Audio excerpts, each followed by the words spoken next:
Define marriage. I believe that marriage is the union between a man and a woman. But I do believe in civil unions. Hamas has said clearly and publicly that they are not going to continue the truce, and the same day they attacked Israel. When the confirmation of the covenant occurs, it marks the beginning of the final 7 years to Armageddon. Today is Friday Open Lines. Give us a call right now, 1-877-ENDTIME.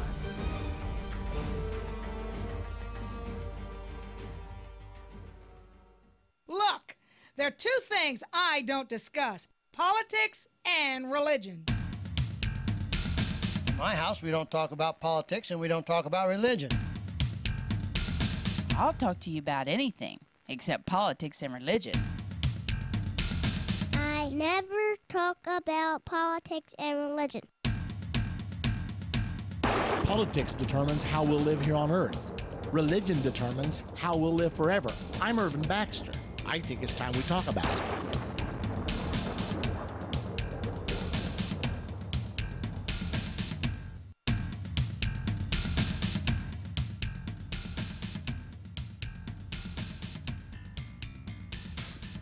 Well, quite a week here at Politics and Religion. Today is Open Line, so we have no set topic. Whatever you want to talk about is what we're going to talk about today.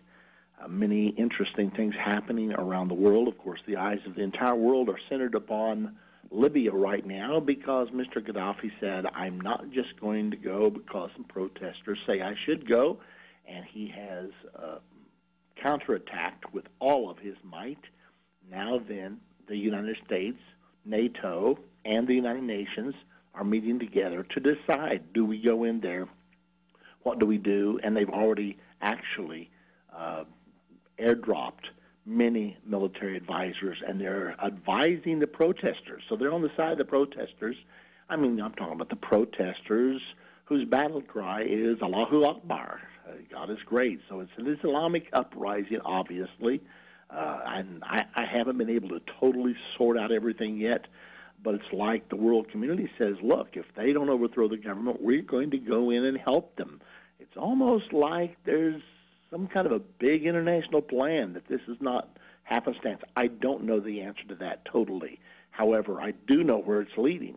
I know for certain it's leading us toward the war that's prophesied in Revelation chapter number 9. What's happening right now is so shocking.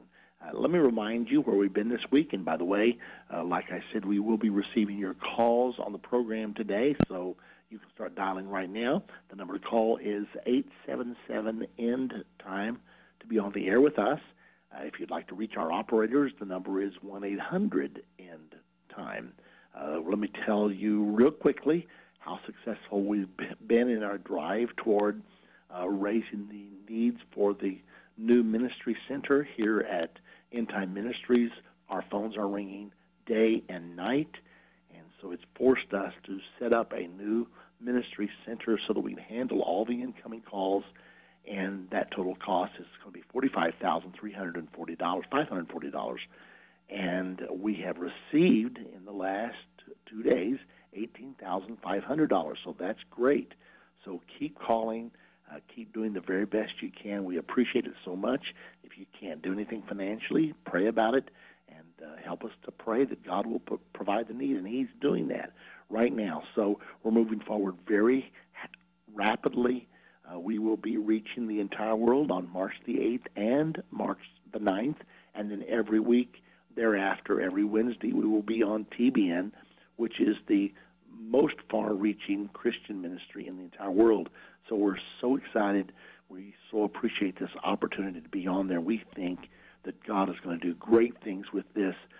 So very interesting time. Well, we're not going to wait any longer because this is your day, and we do want to get to the phones right away. JT is anchoring the program back in our studios. I'm in Lubbock, Texas. And, oh, by the way, we had a fabulous conference here last night. Such wonderful people attending, and it was just a good time. And we discussed last night, what time is it? Where are we on God's prophetic time clock? Tonight, we'll be teaching a brand new lesson. It's not available, so don't try to order it. We're going to try to make it available as quick as we can. But the lesson is called, Will Islam rule the world, and will the Antichrist be a Muslim? So I'm going to be teaching on that in Lubbock tonight. If you're any place near, look on the web, get the address, call us if you don't have access to the web, and our operators will give you exactly the address. Make it tonight if you possibly can.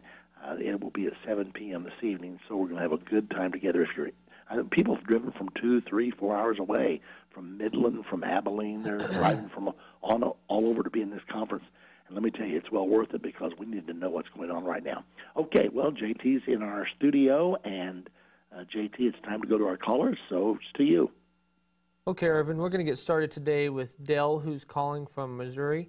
Has a very important question. Dell, you're on Politics and Religion. Welcome.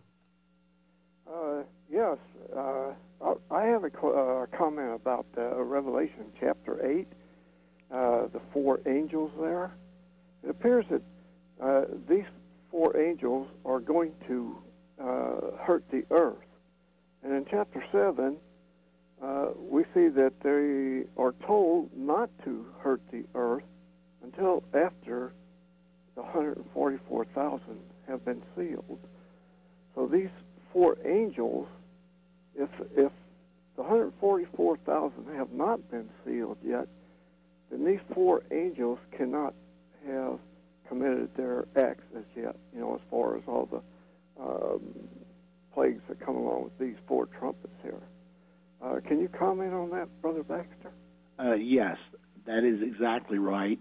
It does say that they are not to loose their plagues until the 144,000 are sealed. Now, like I said yesterday, I believe it was yesterday, the 144,000 is one area that I've not been able to reach solid conclusions on, and so I always have to beg ignorance. And I hate doing that because most of the things in the book of Revelation I do feel like I understand, but when I come to this, I've not been able to really understand who these people are. So consequently, I'm a little handicapped. And, Dell, I hate to come across so lame like that, but I would rather tell you the truth and tell you I don't know than to try to make up something and to fake it, So yes. I've always tried since we began this program. If I don't know, I just have to say I don't know. So this is the 144,000 question. I don't have the answers for that. I'm sorry, I can't answer you. But I believe one of these days we'll be able to answer with total authority, but right now I cannot. Okay, I understand what you're saying. The point that I'm probably leading up to is that if they have not been founded, if these angels or these here 144,000 have not been sealed, then none of the events in chapter 8 could have happened up to this point. Now, whether or not they have been sealed, I am like you in that respect, although I do think that when they are sealed, that they will be martyred. But I just keep digging in there a little deeper, hopefully to come up with something. And I thank you for your answer today. Okay, you're welcome, Dell. I will say this. I know for positive that some of the trumpets of chapter 8 have occurred. However, that does not necessarily mean that the sealing has taken place, because the book of Revelation is not in chronological order. We know that there's an account of the second coming in chapter number 6. The heavens depart like a scroll. The rich men, the mighty men run to the rocks of the mountains, saying, fall on us, hide us from the face of him that sits on the throne, for the great day of his wrath has come. The great tribulation, the final 3.5 years, is in Revelation chapter number 6, verse 9 through 11.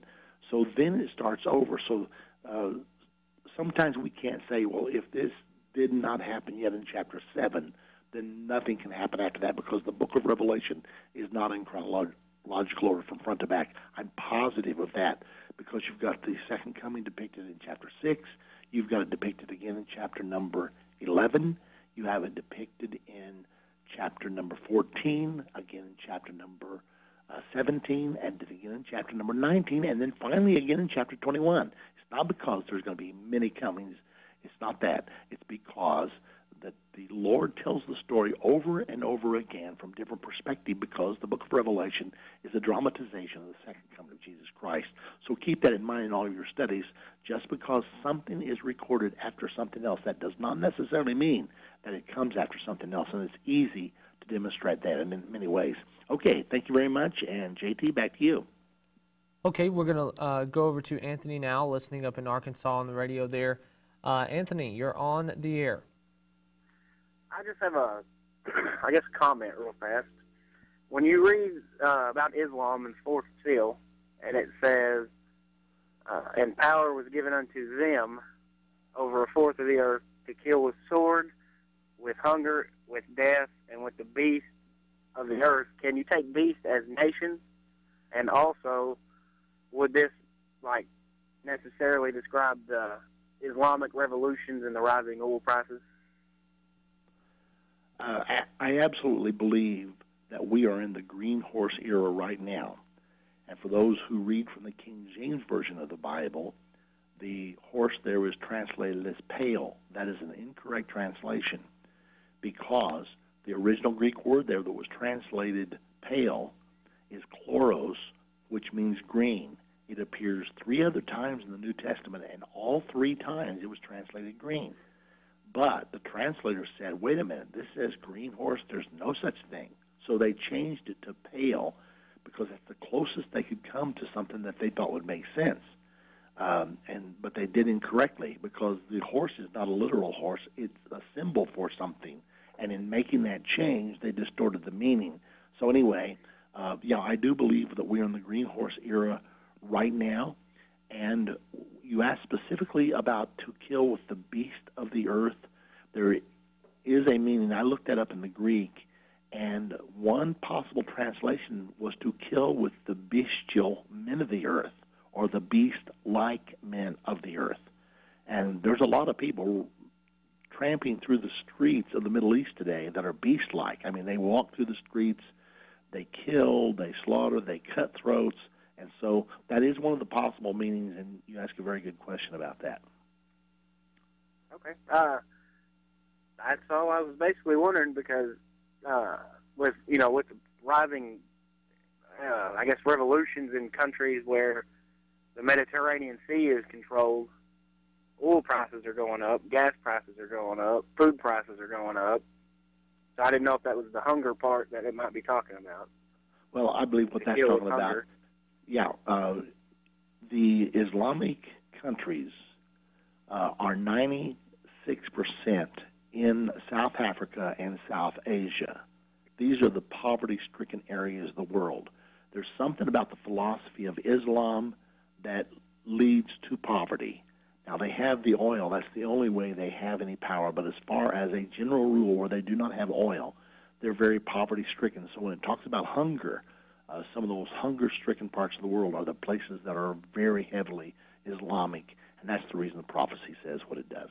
It's an incredibly accurate prophecy.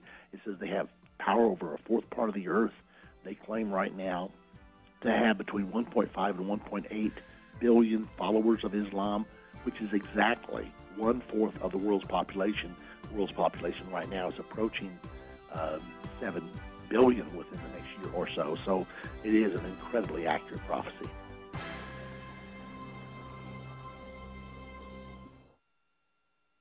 Every Monday at 9 p.m. Central on the Church Channel and at 10 p.m. Central on Daystar, Irvin Baxter presents End of the Age.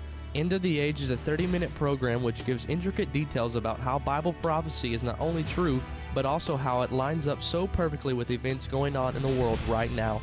Don't miss one End of the Age program every Monday at 9 p.m. Central on the Church Channel and at 10 p.m. Central on Daystar. Visit endtime.com for more details or call 1-800-ENDTIME. When you think about Bible prophecy or the end of the world, what comes to mind? War, destruction, famine, disease, 666, mark of the beast, antichrist, false prophet, 4 horsemen, trumpets, seals, and vials. What about 2012? How does all of this affect you as a teenager in today's world? Those are all good questions, but the thing to remember is that Bible prophecy was not put here for us to be afraid of it, but for us to know what is to come. When I was a kid, I used to pretend that I could see the future and predict what was going to happen. Well, with Bible prophecy, we can do just that.